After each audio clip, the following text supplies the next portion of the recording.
ಉಡುಪಿ ಜಿಲ್ಲೆಯ ಕಾಪು ತಾಲೂಕಿನಲ್ಲಿ ಭೀಕರ ರಸ್ತೆ ಅಪಘಾತ ಸಂಭವಿಸಿದೆ. ಉತ್ತರ ಭಾರತದ ವಿವಿಧ ರಾಜ್ಯಗಳ 5 ಕಾರ್ಮಿಕರು ಮೃತರಾಗಿದ್ದಾರೆ. ಈವೆಂಟ್ಗೆ ಚಪ್ಪರ ಹಾಕಲು ಕಾರ್ಮಿಕರನ್ನು ಕರೆದೊಯ್ಯುತ್ತಿದ್ದ ಟೆಂಪೋ ಮಗುಚಿ ಬಿದ್ದು ಈ ದುರಂತ ಸಂಭವಿಸಿದೆ. ಮಳೆಗಾಲ ಮುಗಿದ ನಂತರ ಸಾಲು ಸಾಲು ಶುಭ ಕಾರ್ಯಗಳು ಶುರುವಾಗಿದೆ. ಮದುವೆ ಕಾರ್ಯಕ್ರಮಕ್ಕೆ ಚಪ್ಪರ ಹಾಕುವ ತಂಡವೊಂದರ ಕಾರ್ಮಿಕರು ಮಾರ್ಗ ಮಧ್ಯದಲ್ಲಿ ದಾರುಣವಾಗಿ ಸಾವನ್ನಪ್ಪಿದ್ದಾರೆ. ಕಾಪುವಿನಲ್ಲಿ ವಹಿಸಿಕೊಂಡಿದ್ದ ಈವೆಂಟ್ಗೆ ಚಪ್ಪರ ಹಾಕಿ ಟೆಂಪೋದಲ್ಲಿ 12 ಕಾರ್ಮಿಕರು ಮಲ್ಪೆ ಸಮೀಪದ ಕಡೆಕಾರಿಗೆ ಹೊರಟಿದ್ರು. ಅತಿಯಾದ ವೇಗದಿಂದ ಸಾಗುತ್ತಿದ್ದ ಟೆಂಪೋಗೆ ಯಾವುದೋ ವಾಹನ ಅಡ್ಡ ಬಂದಂತಾಗಿ ಚಾಲಕನ ನಿಯಂತ್ರಣ ತಪ್ಪಿ ಮಗುಚಿ ಬಿದ್ದಿದೆ. ರಾಷ್ಟ್ರೀಯ ಹೆದ್ದಾರಿಯ ಕಾಪು ಕೋತಲಕಟ್ಟಿಯಲ್ಲಿ ಈ ಅಪಘಾತ ಸಂಭವಿಸಿದೆ. ಅತಿ ವೇಗದಲ್ಲಿ ಸಾಗುತ್ತಿದ್ದ ಟೆಂಪೋ ಡಿವೈಡರ್ ದಾಟಿ ಪಕ್ಕದ ಸರ್ವಿಸ್ ರೋಡ್ಗೆ ಉರುಳಿದೆ. ಕಾರ್ಮಿಕರ ಮೇಲೆ ಟೆಂಪೋ ಸಹಿತ ವಿವಿಧ ಸಾಮಗ್ರಿಗಳು ಬಿದ್ದು 2 ಸ್ಥಳದಲ್ಲೇ ಸಾವನ್ನಪ್ಪಿದ್ರೆ 3 ಮಂದಿ ಆಸ್ಪತ್ರೆಯಲ್ಲಿ ಕೊನೆಯುಸಿರೆಳೆದಿದ್ದಾರೆ. ಕಾಪುವಿನ ಕೋತಲಕಟ್ಟೆಯಲ್ಲಿ ಬಹುಶಃ ಇತ್ತೀಚಿನ ದಿನಗಳಲ್ಲಿ ನಾವು ಕಂಡರಿಯದ ಕೇಳದ ರೀತಿಯಲ್ಲಿ ದೊಡ್ಡ ಅಪಘಾತ ಆಗಿದೆ. ದುರ್ದೈವ ಅಂತ ಹೇಳಿದರೆ 5 ಜನ ಸಾವನ್ನಪ್ಪಿದ್ದಾರೆ. ಬಹಳ ದುಃಖದ ಸಂಗತಿ, ಬೇಸರ ಸಂಗತಿ.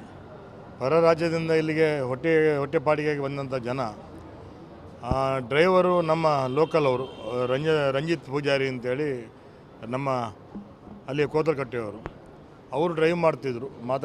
ಮಾತಾಡ್ತಿದ್ದಾರೆ. ಬಟ್ ಆದರೂ ಇನ್ನು 48 ಗಂಟೆ ಅವ್ರ ಬಗ್ಗೆ ಏನು ಹೇಳಲಿಕ್ಕೆ ಆಗೋದಿಲ್ಲ. ಹಾಗಾಗಿ 5 ಜನ ಈಗಾಗಲೇ ಸಾವನ್ನಪ್ಪಿದ್ದಾರೆ. ಇನ್ನು ಉಳಿದಂಥವರು ಒಂದು 2-3 ಜನ ಡಾಕ್ಟರ್ ಹತ್ರ ಮಾತಾಡಿದೆ, ಔಟ್ ಆಫ್ ಡೇಂಜರ್. ಆದರೂ ಒಂದು 24 ಗಂಟೆ 48 ಗಂಟೆ ಅಂತ ಹೇಳಲಿಕ್ಕೆ ಆಗೋದಿಲ್ಲ ಅನ್ನೋ ಮಾತನ್ನು ಹೇಳಿದ್ದಾರೆ. ಈ ನಿಟ್ಟಿನಲ್ಲಿ ನಾನೊಂದು ಇಬ್ಬರಿಗೆ ಮಾತಾಡಿದೆ.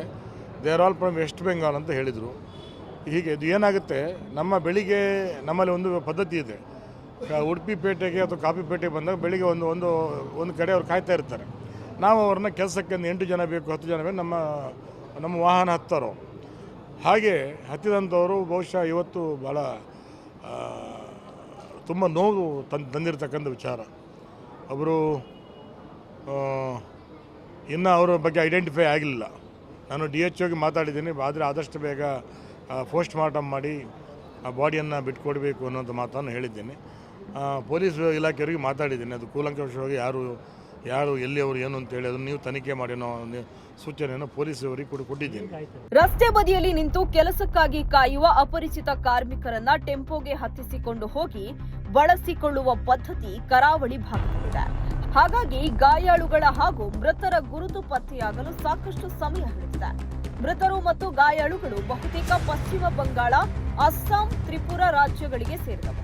ಸಾಕಷ್ಟು ಹರಸಾಹಸ ಪಟ್ಟ ನಂತರ ಎಲ್ಲರ ಗುರುತು ಪತ್ತೆಯಾಗಿದೆ. ಸ್ಥಳಕ್ಕೆ ಕಾಪುವಿನ ಶಾಸಕ ಗುರ್ಮೀತ್ ಸುರೇಶ್ ಶೆಟ್ಟಿ, ಮಾಜಿ ಶಾಸಕ ಲಾಲಾಜಿ ಮೆಂಡನ್, ಮಾಜಿ ಸಚಿವ ವಿನಯ್ ಕುಮಾರ್ ಸೊರಕೆ ಭೇಟಿ ನೀಡಿದ್ದಾರೆ. ಗಾಯಾಳುಗಳಿಗೆ ಸಾಂತ್ವನ ಹೇಳಿ ಮೃತರ ಕುಟುಂಬಗಳಿಗೆ ಮಾಹಿತಿಯನ್ನು ನೀಡಿದ್ದಾರೆ. ನಗರದ ಖಾಸಗಿ ಆಸ್ಪತ್ರೆಗಳಲ್ಲಿ ಗಾಯಾಳುಗಳಿಗೆ ಚಿಕಿತ್ಸೆ ನೀಡಲಾಗುತ್ತಿದೆ. ಅದರಲ್ಲಿ 5 ಡೆತ್ ಆಗಿದೆ, 4 ಡೆಡ್ ಬಾಡಿ ಇಲ್ಲಿದೆ. ನಂತರ 1 ಡೆಡ್ ಬಾಡಿ ಅಲ್ಲಿದೆ, ಹೈಟೆಕ್ನಲ್ಲಿದೆ. ಈಗ ಒಬ್ಬನ ಐಡೆಂಟಿಫೈ ಆಗಿಲ್ಲ ಆಯಿತು. ಅವನು ಈ ತ್ರಿಪುರದವ, ಈಗ ಐಡೆಂಟಿಫೈ ಆಗಿದೆ. ಬಾಕಿದವ್ರದ್ದು ಕೂಡ ಐಡೆಂಟಿಫೈ ಆಗಿದೆ ಅಲ್ಲ. ರಂಜಿತ್ ಮತ್ತು ಮತ್ತೊಬ್ಬ ಸ್ವಲ್ಪ ಸೀರಿಯಸ್ ಕಂಡೀಷನ್ ಇದೆ. ಅದು 24 ಅವರ್ಸ್ ನೋಡಬೇಕಷ್ಟೇ. ಶುಭ ಕಾರ್ಯಗಳು ಶುರುವಾಗಿದೆ. ರಾತ್ರಿ ಹಗಲು ನಿದ್ದೆಗೆಟ್ಟು ಆಯೋಜಕರು ಕೆಲಸ ಮಾಡುತ್ತಿದ್ದಾರೆ.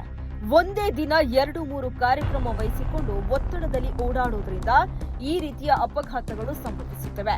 ದುರಂತದಲ್ಲಿ 5 ಅಸುನೀಗಿದ್ದು ಬೆಚ್ಚಿ ಬಿದ್ದಿರುವ ಸ್ಥಳೀಯ ಜನರು ಗಾಯಾಳುಗಳು ಚೇತರಿಸಿಕೊಳ್ಳಲಿ ಎಂದು ಪ್ರಾರ್ಥಿಸಿದ್ದಾರೆ.